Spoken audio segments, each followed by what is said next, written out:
സംസാരിക്കുന്നതിനായി Thiruvananthapuram deputy mayor Shrimati Ashanath GS ക്ഷണിക്കുന്നു.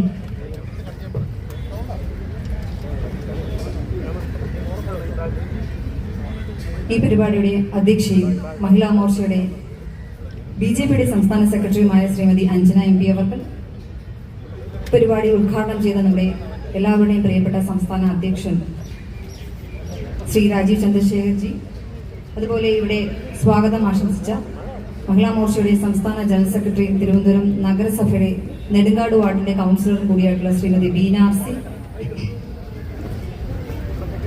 നമ്മുടെ VT Rama teacher,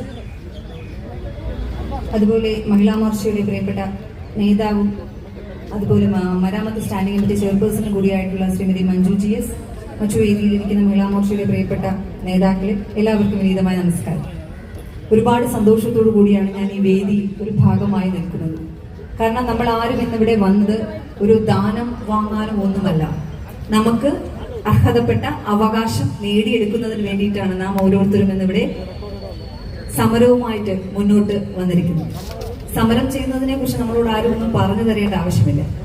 നമ്മുടെ നൂറ്റാണ്ടുകളായി നമ്മൾ അനുഷ്ഠിച്ചു വന്നിരുന്ന ആചാരങ്ങളെയും അനുഷ്ഠാനങ്ങളെയും ഒക്കെ തന്നെ സംരക്ഷിക്കുന്നതിന് വേണ്ടിയിട്ട് ഒരു നേതൃത്വത്തിന്റെയും പിൻബലമില്ലാതെ തെരുവിലേക്ക് ഇറങ്ങി സമരം ചെയ്തവരാണ് നമ്മളൊക്കെ തന്നെ.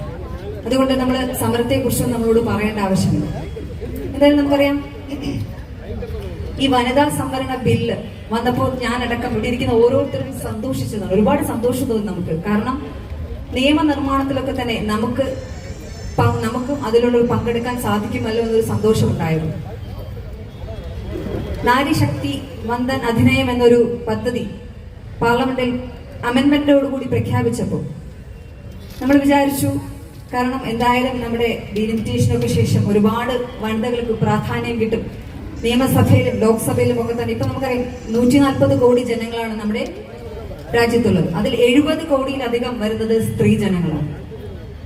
ഈ സ്ത്രീ ജനങ്ങൾക്കൊക്കെ തന്നെ ലോക്സഭയിലും അതുപോലെ തന്നെ നിയമസഭയിലും ഒക്കെ തന്നെയുള്ള പ്രാധാന്യം എത്ര ശതമാനം എന്ന് ചോദിച്ചാൽ 15% മാത്രമേ ഉള്ളൂ. അപ്പോ അവർക്ക് കൂടുതൽ പ്രാധാന്യം ലഭിക്കുമെന്ന് നമ്മൾ എല്ലാവരും വിശ്വസിച്ചു. അതിന്റെ അടിസ്ഥാനത്തിൽ നമ്മൾ എല്ലാവരും സന്തോഷിച്ചു.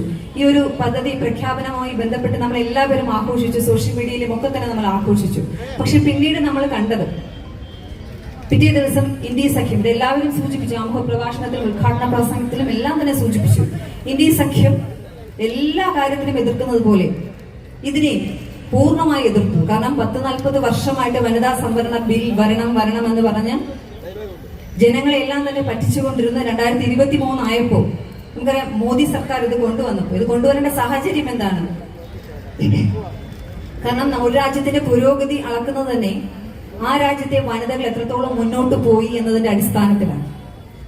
നമുക്ക് വളരെയധികം അഭിമാനത്തോടു കൂടി തന്നെ പറയാം, നമ്മുടെ രാജ്യത്തെ പ്രഥമ വനിതയായിട്ടുള്ള ദ്രൗപദി മുർമുജി സാധാരണ പശ്ചാത്തലത്തിൽ നിന്ന് വളർന്നു വന്ന ഒരുപാട് പ്രവർത്തനത്തിലൂടെ തന്നെ വളർന്നു വന്ന ശേഷം അവരിപ്പോ രാജ്യത്തിന്റെ പ്രഥമ വനിതയായ സാഹചര്യം. അതുപോലെ തന്നെ നേരത്തെ സൂചിപ്പിച്ച പോലെ നമ്മുടെ നിർമ്മല സീതാരാമൻജി, സുഷമ സ്വരാജ് ഒക്കെ തന്നെ നമ്മുടെ നേതൃപാഠവും തന്നെയാണ്. നമ്മൾ ഇവരെയൊക്കെ തന്നെ മാതൃകയാക്കിക്കൊണ്ടാണ് നമ്മൾ പ്രവർത്തിക്കുന്നതും ഒക്കെ തന്നെ.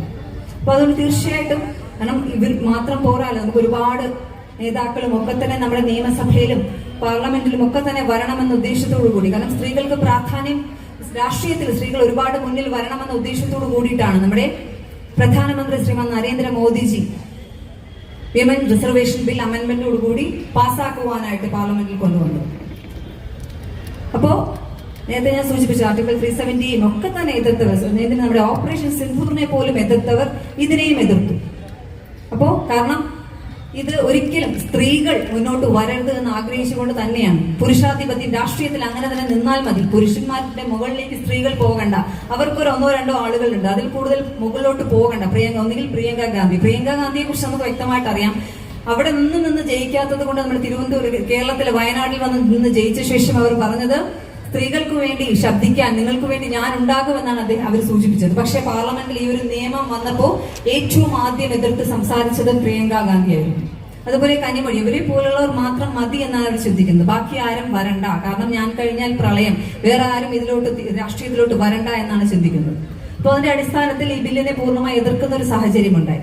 അവർ പറയുന്നത്, നമുക്കറിയാം 1971 അമെന്റ്മെന്റിന് 54.5 കോടി ജനങ്ങളാണ് അന്നുണ്ടായിരുന്നത്. അന്നത്തെ ഈ അമെന്റ്മെന്റ് പ്രകാരം 543 സീറ്റുകളാണ് ഉണ്ടായിരുന്നത്.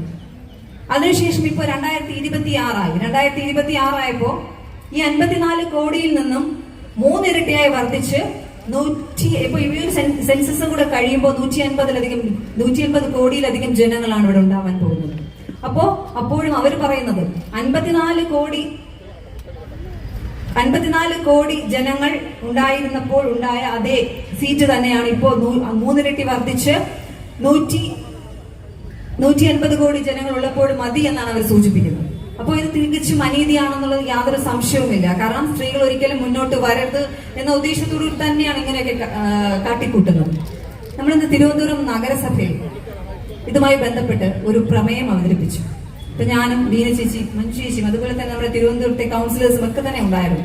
അപ്പോൾ തീർച്ചയായിട്ടും വനിതാ ബില്ലിന്റെ പ്രാതിനിധ്യത്തെക്കുറിച്ചും നമ്മുടെ വനിതാ ബിൽ വരേണ്ടതിന്റെ ആവശ്യകതയെക്കുറിച്ചും ഒക്കെ തന്നെ തിരുവനന്തപുരം നഗരസഭയിൽ മുന്നേ തന്നെ, കാരണം ഇത് വന്നപ്പോൾ തന്നെ ഫസ്റ്റ് കൗൺസിലിൽ ഇങ്ങനെ ഒരു ചർച്ച വെക്കണം, പ്രമേയം വെക്കണമെന്ന് നമ്മുടെ പാർലമെന്ററി പാർട്ടി ലീഡറിന്റെ ഒരു നിർദ്ദേശമുണ്ടായിരുന്നു. അതിന്റെ അടിസ്ഥാനത്തിൽ നമ്മൾ ഇങ്ങനെ ഒരു പ്രമേയം തിരുവനന്തപുരം നഗരസഭയിൽ അവതരിപ്പിച്ചു. പ്രമേയം അവതരിപ്പിച്ച ഉടൻ തന്നെ CPM-ന്റെയും കോൺഗ്രസിന്റെയും നേതാക്കൾ എണീറ്റ് നിന്നിട്ട് ഇത്രത്തോളം സ്ത്രീകളോട് അവർക്ക് വെറുപ്പുണ്ടോ എന്ന് തോന്നിയത് എനിക്ക് ഇന്നാണ്. സ്വന്തം പാർട്ടിയുടെ കൗൺസിലർമാർ തന്നെ ഈ പ്രമേയം അവതരിപ്പിച്ച ശേഷം എന്നോടൊന്ന് പറഞ്ഞു, കാരണം ഞങ്ങൾ ഇത് ആഗ്രഹിക്കുന്നതാണ്. കാരണം ഞങ്ങൾക്ക് ഞങ്ങളുടെ പാർട്ടിയിൽ ഇപ്പോൾ ഈ സമരത്തിനും ഒക്കെ തന്നെ ഞങ്ങൾ മുന്നിൽ നിൽക്കുന്നു എന്നുണ്ടെങ്കിലും പലപ്പോഴും ഞങ്ങൾക്ക് അർഹമായ പരിഗണന കിട്ടാറില്ല. അവർ പറഞ്ഞതാണ്.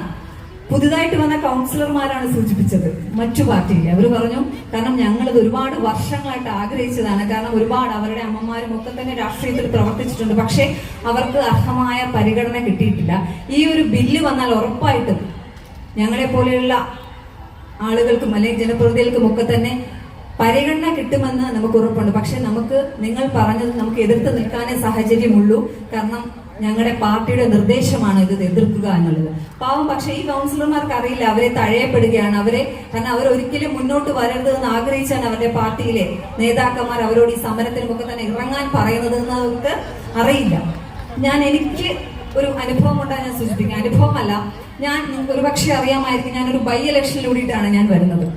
2014 എന്റെ മാമനായിരുന്നു 2015 BJP-യുടെ ഫസ്റ്റ് കൗൺസിലർ പാപ്പനംകോടില്. അപ്പോ മാമൻ മരിച്ച ശേഷം ഒരു ബൈ ഇലക്ഷൻ കൂടിയിട്ടാണ് ഞാൻ വരുന്നത്. അപ്പൊ ഞാൻ മത്സരിച്ചപ്പോൾ പലരും എന്നോട് പറഞ്ഞു, മത്സരിക്കരുത്, പാർട്ടി BJP ആണ്, മത്സരിക്കരുത്. കാരണം ഈ ബൈ ഇലക്ഷൻ ആയതുകൊണ്ട് തന്നെ ഈ 5 വർഷം കൗൺസിലറായ ശേഷം BJP ആയതുകൊണ്ട് തന്നെ, സംവരണ സീറ്റ് ആയതുകൊണ്ട് തന്നെ ഈ 4 വർഷത്തിന്റെ ഈ ഒരു വർഷം കഴിയുമ്പോൾ ഉറപ്പായിട്ടും തഴഞ്ഞിരിക്കും, പിന്നീട് കറിവേപ്പില പോലെ എടുത്ത് കളയുമെന്ന് സൂചിപ്പിച്ചു. പക്ഷേ സംവരണ സീറ്റ് കഴിഞ്ഞിട്ട് പിന്നീട് ഞാൻ ജനറൽ സീറ്റിലാണ് 2 ടേം മത്സരിച്ചതും വിജയിച്ചതും. കാരണം അത് പാർട്ടി BJP ആയതുകൊണ്ട് തന്നെയാണ് എനിക്ക് അവസരം കിട്ടിയത്. കാരണം BJP എന്ന് പറഞ്ഞ പാർട്ടി ഏറ്റവും കൂടുതൽ അവസരങ്ങൾ തരുന്ന ഒരു പാർട്ടിയാണ്. ഏറ്റവും കൂടുതൽ ഇവിടെ ഇരിക്കുന്നതിൽ ഒരുപാട് വനിതാ പ്രസിഡന്റുമാരിരിപ്പുണ്ട് പാർട്ടിയുടെ. അവർക്കൊക്കെ തന്നെ BJP അവസരം കൊടുത്തത് കൊണ്ടാണ്. മറ്റു പാർട്ടികൾ എത്ര വനിതയുടെ പ്രസിഡന്റുമാരുണ്ട്, അല്ലെങ്കിൽ പാർട്ടിയുടെ നേതാക്കന്മാരൊക്കെ തന്നെ എത്ര വനിതകളുണ്ട് നമുക്ക് വ്യക്തമായിട്ട് അറിയാം. പോളിറ്റ് ബ്യൂറോയിൽ നോക്കിയാലും ഒക്കെ തന്നെ, താഴെ ലോക്കൽ കമ്മിറ്റിയിലും ഒക്കെ തന്നെ നോക്കിയാൽ എത്രത്തോളം വനിതകളുടെ പ്രാതിനിധ്യം ഉണ്ടെന്ന് ചോദിച്ചാൽ 0 എന്ന് പറയേണ്ടി വരും. നമുക്കറിയാം, നമ്മുടെ തിരുവനന്തപുരം നഗരസഭയുടെ മുൻ മേയറായിരുന്ന വ്യക്തി ഇപ്പോൾ എവിടെ നിൽക്കുന്നു എന്നുള്ളത് ഇതിന് ഏറ്റവും വലിയൊരു ഉദാഹരണം തന്നെയാണ്. എത്രത്തോളം പ്രാധാന്യം കൊടുത്ത് തലയിൽ പൊക്കിയെടുത്ത് വെച്ചിട്ട് ടപ്പേന്ന് താഴെയിടുന്നത് പോലെ ഇപ്പൊ ഒരു സ്ഥലത്ത് നോക്കിയാലും കാണാനില്ലാത്ത സാഹചര്യമാണ്. ഇത് നമ്മുടെ പാർട്ടിയിൽ ഇല്ല. നമ്മുടെ പാർട്ടിയിൽ ഭാരതീയ ജനതാ പാർട്ടി ഓരോ സ്ത്രീകളെയും, എനിക്ക് ഏറ്റവും കൂടുതൽ സന്തോഷം തോന്നുന്നത്, കാരണം പലപ്പോഴും നമ്മൾ പറയും, എവിടെ സ്ത്രീകൾ പൂജിക്കപ്പെടുന്നുവോ അവിടെ ദേവതകൾ കുടികൊള്ളുന്നു എന്ന് പറയപ്പെടുന്ന ഒരു സംസ്കാരമാണ് നമ്മുടേത്. നമ്മുടെ ആരാധനായിട്ടുള്ള പ്രധാനമന്ത്രി നിങ്ങൾ എല്ലാവരും കണ്ടിട്ടുണ്ടായിരിക്കും. ഞാൻ ഡെപ്യൂട്ടി മേയർ ആയ ശേഷം ഫസ്റ്റ് വേദിയിൽ അദ്ദേഹത്തിന്റെ കൂടെ നിന്നപ്പോ അദ്ദേഹത്തിനോടുള്ള നമുക്കറിയാം, നമുക്ക് അദ്ദേഹം അടുത്ത് വരുമ്പോൾ തന്നെ നമ്മുടെ മനസ്സിൽ നമ്മൾക്കൊക്കെ എന്താ തോന്നുന്നതെന്ന് വെച്ചാൽ അത്രയ്ക്ക് സന്തോഷമാണ്. ഇങ്ങനെ ഇത്രയും ദൈവിക ചൈതന്യമുള്ള ഒരു മനുഷ്യൻ നമ്മുടെ അടുത്തേക്ക് വരുന്നു. നമ്മളെല്ലാവരും ആരാധിക്കുക, നമ്മളെല്ലാവരും റോൾ മോഡലായിട്ട് കാണുന്ന ഒരു മനുഷ്യൻ നമ്മുടെ അടുത്തേക്ക് വരുമ്പോൾ ഞാൻ അദ്ദേഹത്തിന്റെ കാല് തൊട്ട് തൊഴുതപ്പോൾ അദ്ദേഹം അദ്ദേഹത്തിനേക്കാൾ ഒരുപാട് പ്രായത്തിൽ ഇളയതാണ്, ഒരു സാധാരണക്കാരിയാണ് ഞാൻ. തിരിച്ച് എന്റെ കാലിൽ അദ്ദേഹം തൊടുന്ന ഒരു സാഹചര്യം ഉണ്ടായി. കാരണം അങ്ങനെയാണ് ഓരോ BJP പ്രവർത്തകരും.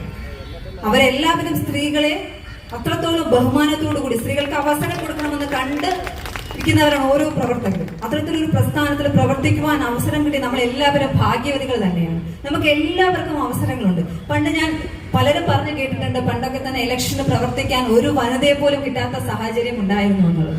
പലരും പറയും കാരണം നമ്മൾ ഒരു വീട്ടിൽ ചെന്ന് 100-180 തവണ കയറി ഇറങ്ങിയാൽ പോലും ഇലക്ഷന് ഒരാളെ പോലും വർക്ക് ചെയ്യാൻ കിട്ടാറില്ല. പക്ഷെ ഇന്ന് അങ്ങനെയല്ല. നമ്മൾ എന്തെങ്കിലും ഒരു വിഷയം പറയുമ്പോൾ ആയിരക്കണക്കിന് അമ്മമാരാണ് ഒരു നേതൃത്വത്തിന്റെ പിൻബലമില്ലാതെ നമുക്ക് വരുന്നത്. ഓരോ കാര്യത്തിനും അവരുടെ അവകാശങ്ങൾ നേടിയെടുക്കുന്നതിന് മാത്രമല്ല, നമ്മുടെ ജനത്തിന് വേണ്ടിയിട്ട്, നമ്മുടെ ആവശ്യങ്ങൾക്ക് വേണ്ടിയിട്ട്, നമ്മുടെ തിരുവനന്തപുരം നഗരസഭയിൽ എന്തെങ്കിലും വിഷയമുണ്ടായി, നമ്മുടെ സംസ്ഥാന സർക്കാർ നമുക്കെതിരെ എന്തെങ്കിലും ചെയ്താലും ഒക്കെ തന്നെ അതിൽ പ്രതികരിക്കാൻ നൂറുകണക്കിനല്ല ആയിരക്കണക്കിന് ലക്ഷക്കണക്കിന് അമ്മമാർ നമ്മുടെ ഭാരതീയ ജനതാ പാർട്ടിയിലുണ്ട്. അത് മറ്റു സംഘടനയിൽ ഇല്ല എന്ന് നമുക്ക് ഉറപ്പോടുകൂടി തന്നെ പറയാൻ സാധിക്കും. കാരണം അവർക്ക് കിട്ടുന്ന സംരക്ഷണം അത്രത്തോളം വലുതാണ്. അതുകൊണ്ട് തീർച്ചയായിട്ടും നമുക്കറിയാം, നമ്മളെല്ലാവരും ലോകത്തിലെ ഏറ്റവും വലിയ രാഷ്ട്രീയ പ്രസ്ഥാനത്തിന്റെ ഭാഗമായിട്ടാണ് ഇവിടെ നിൽക്കുന്നത്. ഞാൻ നേരത്തെ സൂചിപ്പിച്ച പോലെ നമുക്ക് ദാനം സ്വീകരിക്കുന്നതിന് വേണ്ടിയിട്ടല്ല, നമ്മുടെ അർഹമായിട്ടുള്ള അവസരം അല്ലെങ്കിൽ അവകാശം നേടിയെടുക്കുന്നതിന് വേണ്ടിയിട്ടാണ് നമുക്ക് നേരത്തെ രാജേഷ് ചന്ദ്രശേഖർജി സൂചിപ്പിച്ച പോലെ ഈ അമെൻമെന്റ് ബിൽ ഉറപ്പായിട്ടും പാസ്സാകുമെന്നതിൽ യാതൊരു സംശയവുമില്ല. തീർച്ചയായിട്ടും ഇത് എതിർക്കുന്ന ഇന്ത്യ സഖ്യത്തെ നമ്മൾ തിരിച്ചറിഞ്ഞ് ഇവർക്കെതിരെ ശക്തമായിട്ടുള്ള മുന്നേറ്റവുമായി പ്രക്ഷോഭവുമായിട്ട് തന്നെ നമ്മൾ മുന്നോട്ട് പോകണം. ഇതൊരു സൂചന സമരം മാത്രമായിട്ട് അവർക്ക് കാണിച്ചു കൊടുക്കണം.